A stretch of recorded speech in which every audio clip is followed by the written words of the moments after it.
Remember the Wolverine from 2013? That movie's actually really underrated. Here's why.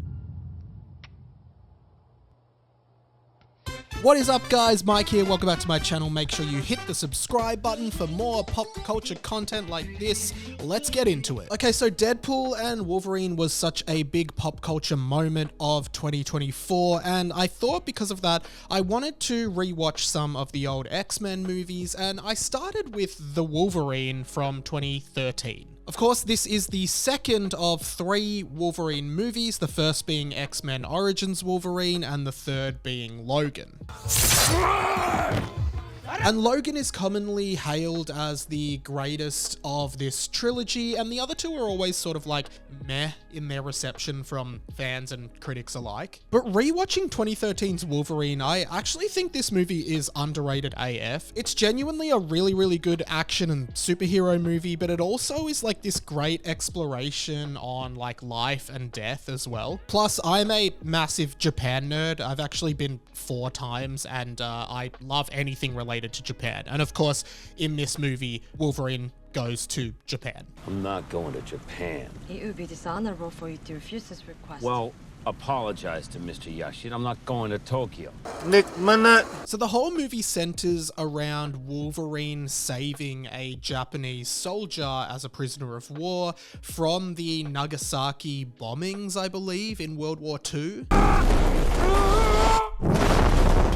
And this is a really good framing device in general because it's so historically relevant, but it's also just a really cool setting for this movie to take place. Years and years obviously pass, and because Logan does not age, he is still the exact same young Wolverine he's always been, where the soldier that he saved back in Nagasaki has grown elderly. And I guess in a similar way to Voldemort from Harry Potter, he doesn't want to die. He doesn't want to let go of this whole life thing and is pretty desperate to do anything to stay alive. And so he offers Wolverine a proposition to essentially trade Wolverine's power and give it to him. His thoughts being that it means that Logan can die the death that he's always wanted to die, and he himself can live on forever. And while there are some incredible sights of Tokyo, a fight scene on a bullet train, which is epic, and the Japanese mafia being involved, I kind of want to focus on this idea of immortality, right? And suffering, because that is a core part of Wolverine's character during his journey. And I think in some way, Wolverine is attracted by this offer, right? Because it would give him peace and he would finally be able to die if he wanted to. But on the other side is this really wealthy Japanese man who wants to live forever. And I think when I think about life, I always remember that time is our only non-renewable resource. It is the only thing we can't make more of. We are all bound by the constraints of time, which is of course why immortality and eternal life is such a massive part of so much fiction and even spirituality, like the Bible and Harry Potter and Star Wars. He had such a knowledge of the dark side,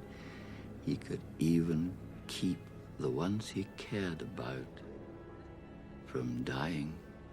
He could actually save people from death. Sorry, I wasn't trying to group the Bible and Star Wars and Harry Potter as like 3 pillars of fiction there, and I'm not trying to offend any Christians or anyone religious at all. Dad, I got bullied at school. They flipped up my lunch tray. Oh, that sucks. I wonder if that's the worst thing that ever happened to a guy.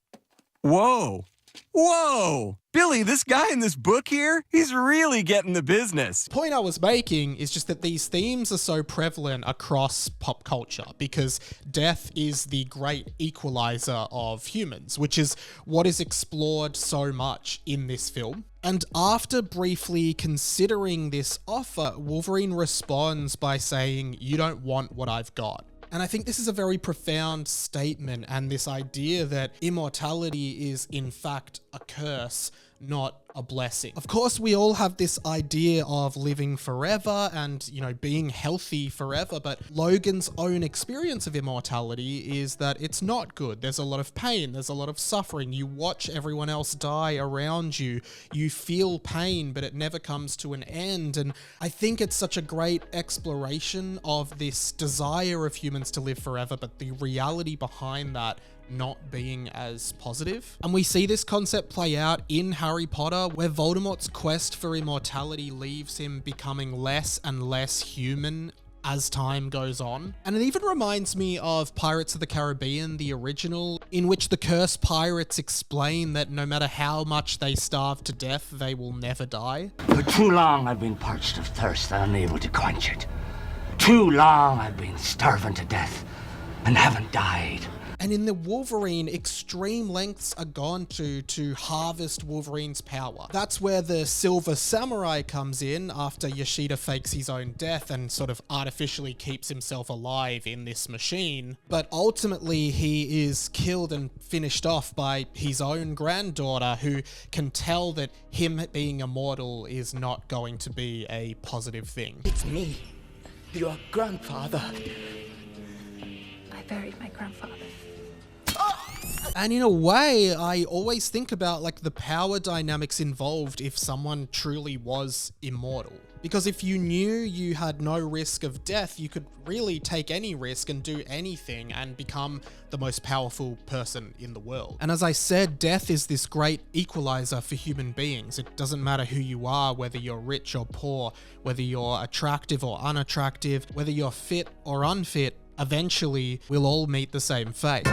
I am death. Death? We don't want any. And when I watched the Wolverine under this lens and under the philosophy of eternal life or immortality, I just found it so fascinating to consider all of these things. And even though this movie is like critically not well received, I think if you watch it under a more philosophical lens, there's actually a lot being explored here, which is also part of why the Wolverine is such an interesting character as well. And at the end of the day, I want to keep revisiting some of these old movies and talking about them on this channel, so I really hope you'll stay tuned and check them out when you see them on your feed. Thank you so much for watching this video. Guys, a little bit of a different one, but I hope you enjoyed it. I'm not sure how this one will perform, and the YouTube algorithm makes me really anxious, but hopefully if it does okay, I'll make a few more. Subscribe to my channel so you don't miss them when they are out, and if you like this, please subscribe to my Patreon. That's the best way to support me, and I'm gonna start putting videos up early on the Patreon so you can get them first before everyone else, and that way they're not really like influenced by the algorithm on YouTube. As well as that, I have a bunch of links down below for stuff that I'm working on and doing, whether it be my podcast or my blog and all kinds of social media platforms where I post content pretty much every day. So I'd love for you to subscribe and get around me. But that's pretty much it for this video. I will see you in another one very soon. My name's Radio Mike. This has been The Inside of My Mind, and I will catch you later.